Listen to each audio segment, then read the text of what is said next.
Sugeng enjang para adi yuswa, sugeng pepanggihan malih wonten ing renungan padintenan adi yuswa ing dinten Senen Pon 21 April 2020. Sumangga dinten punika kita nampi jejer sugeng Paskah. Sugeng Paskah. Para adi yuswa, raos traumatis dadosaken manungsa boten wening ngadepi tata gesang. Awit nalika manungsa duh kita ingkang kesangeten dadosaken manungsa ngeneraken diri dhateng tata gesang ingkang kapengker. Prasasat boten purun ngadepi perkawis sapunika. Malah kepara namung gega pikajengipun piyambak lan boten tinarbuka kalian seserepan sakmangke. Para sekabatipun Gusti nembe traumatis. Awit Gusti Yesus seda sinalip. Traumatis awit pepinginanipun kandhek. Suwunipun para sekabat nganggep Gusti Yesus minangka Sang Mesih, ananging sakmangke sampun jugar. Malah kepara sakmangke panjenenganipun sampun seda sinalip. Karena traumatis, para sekabat wadon ugi boten saged ningali kaelokan kenging menapa korining kubur saking selo ageng sampun glimpang lan boten menggali sinten ingkang glimpangaken. Mekaten ugi nalika ningali layon ingkang ical lan kubur kothong, prasasat boten graita menawi Gusti Yesus sampun wungu. Milanipun kalih pawongan inggih menika malaikat lajeng ngendika ing Lukas 21 ayat 6. Panjenengane ora ana ing kene, wus wungu, elinga marang apa kang wus kapangandikaake marang kowe kabeh nalika isih ana ing tanah Galilea. Para wong wadon nembe mangertosi lelampahan nalika manahipun tinarbuka lan ningali lelampahan srana kapitadosan.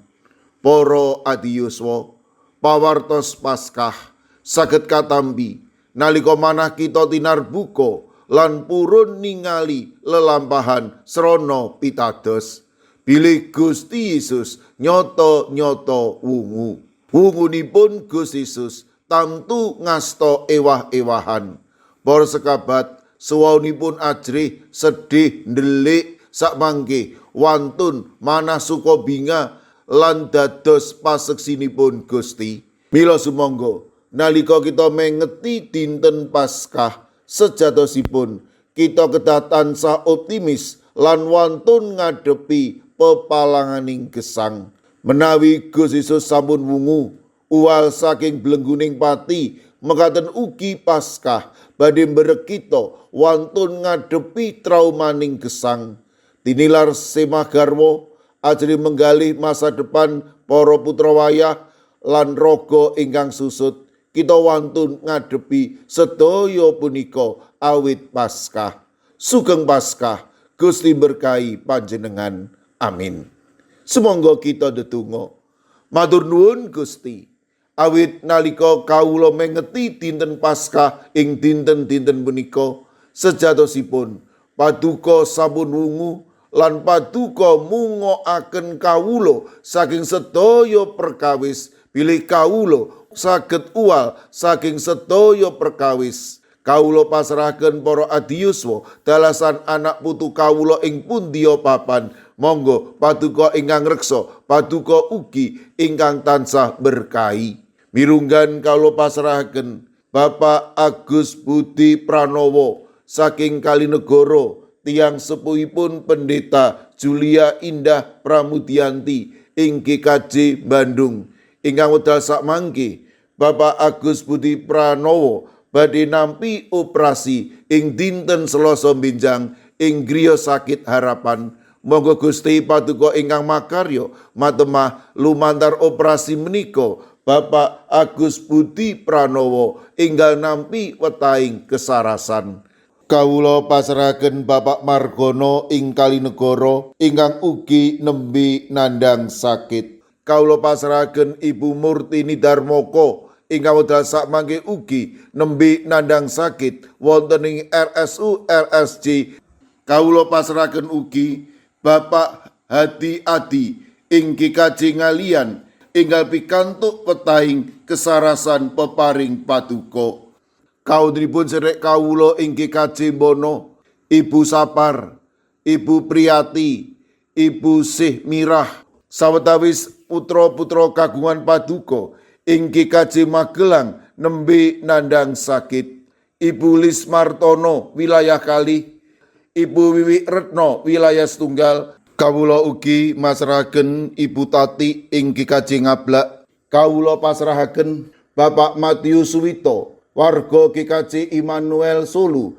Kawula pasrahaken Ibu Wirya Sumarto dalasan Pendeta Emeritus Ibnu Prabowo wonten ing GKJ Tlepok. Kawula pasrahaken Ibu Isti wilayah 3 GKJ Wonocatur, Ibu Karyumi lan Ibu Kusmini ing GKJ Purbo. Mekaten ugi Ibu Indrayati ing Solo. Kawula pasrahaken Ibu Sriti Astuti wonten ing GKJ Tropodo Sidoarjo. Mekaten ugi kawula pasrahaken Ibu Lini Sutopo ing GKJ Semarang Barat. Kawula pasrahaken Bapak Budistomo, Bapak Sugianto ing GKJ Magelang, Bapak Mardiono, Ibu Marsudi, Ibu Sri Windardi ing GKJ Pamong Utomo Kalinegoro. Kawula pasrahaken Bapak Yohanes Mudadi ing GKJ Tuban. Kawula pasrahaken Ibu Nani Cahyono, Bapak Karyo, Bapak Ibu Toyo,